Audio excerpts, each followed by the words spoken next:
Guys, good morning. This is Coach Ronald. So guys, in this video guys, ituturo ko sa inyo guys kung regarding po sa ating Future Bank affiliate program and our staking program po sa ating uh, My Future Bank. So okay, so open po natin yung ating Future Bank dashboard. So ito po yung ating ano no. So kailangan lang po natin ng referral link para makapag-join tayo dito sa ating Future Bank affiliates natin. So okay, so login tayo. So, login nyo lang yung email nyo at saka password. So, login tayo, sign in, and verify your credential. So, nasa dashboard na po tayo. So, ito po yon. So, meron na po akong $7 dito. Meron akong balance dito $3 po. So, meron na po tayong earnings dyan since 3 days na po tayo na nag-staking. So, meron akong, ang pinasok ko po dito is 100 USDT. Tapos, nag-activate ako ng $7.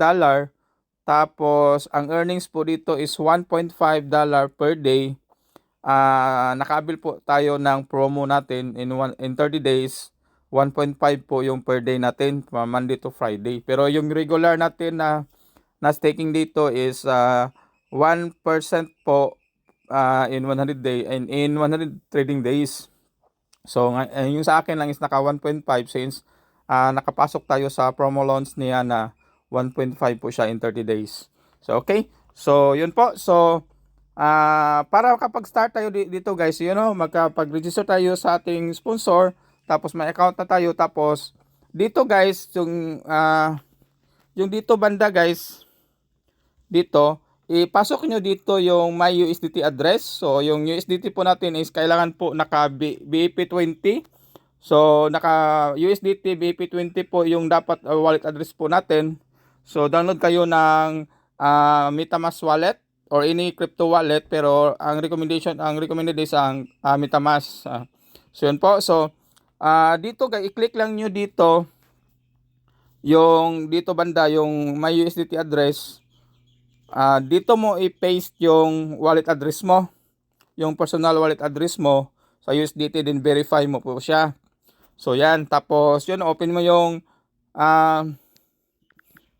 sandali lang po, open natin yung MetaMask. So right, so ito po yung MetaMask po natin. So kunin po mag-import kayo guys, kung mayroon kayo mag-import kayo ng USDT. So add niyo yung USDT diyan. So, ano nyo. So, meron naman na tayo ng USDT na. Ito na po siya. So, kunin po natin yung wallet address niya. So, punta tayo dito sa baba. Yung dito. Ito po. Ito siya. So, yan. So, click po natin yan.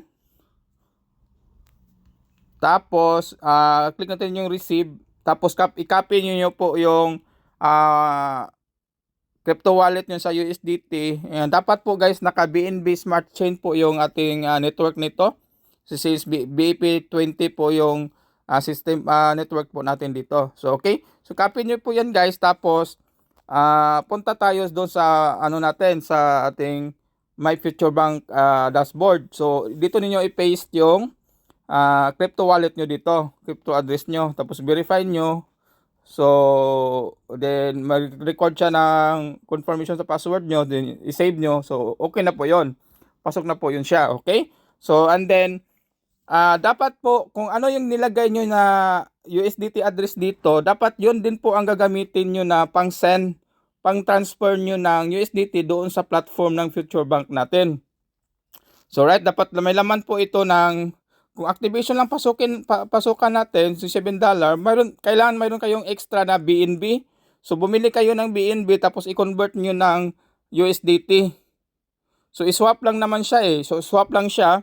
So, swap. Tapos, kung may BNB na kayo, tapos, kung ilang din USDT, ganyan. So, kung ilan yung ilagay nyo na convert kayo ng USDT na $7. Wala kasing laman to eh. So, yung isang kasing wallet ang ginamit ko. So, yan. So, once meron na kayong $7 dyan, so pwede na nyo i-transfer doon sa ano. So, i-send nyo. Send to external. So, copy nyo dito yung address dito. So, pag ano po, pag mayroon na po kayong USDT doon sa MetaMask nyo, so add wallet kayo guys. So kung $7 lang ang pasukan nyo, activation lang, so click nyo yung $7.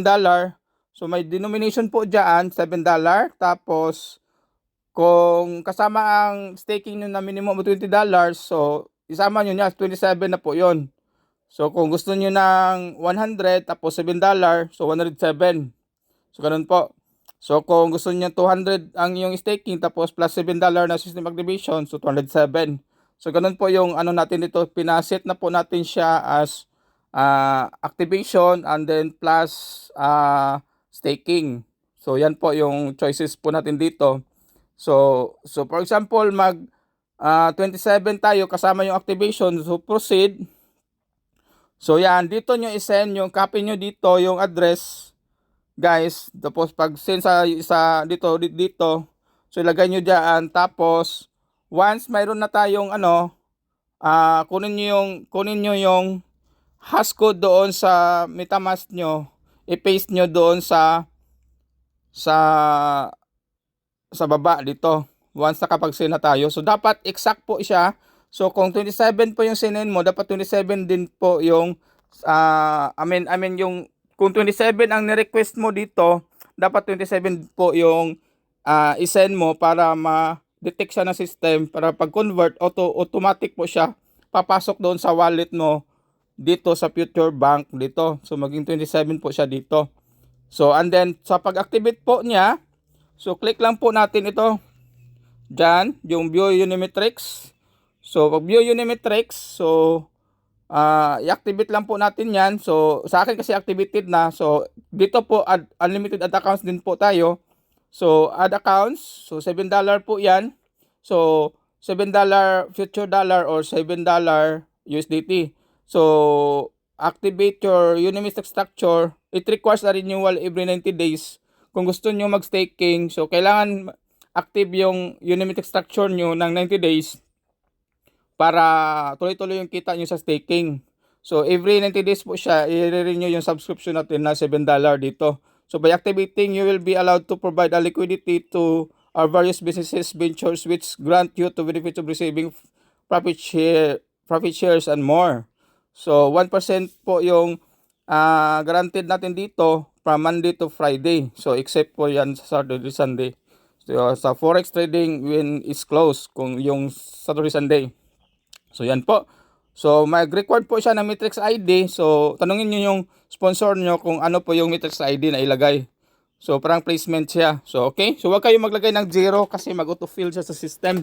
So sometimes kasi hindi siya mapapasok doon sa sponsor. Dapat para exact siya, mahingi kayo ng tawag nito, Matrix ID. Activate, automatic ma-activate na po siya.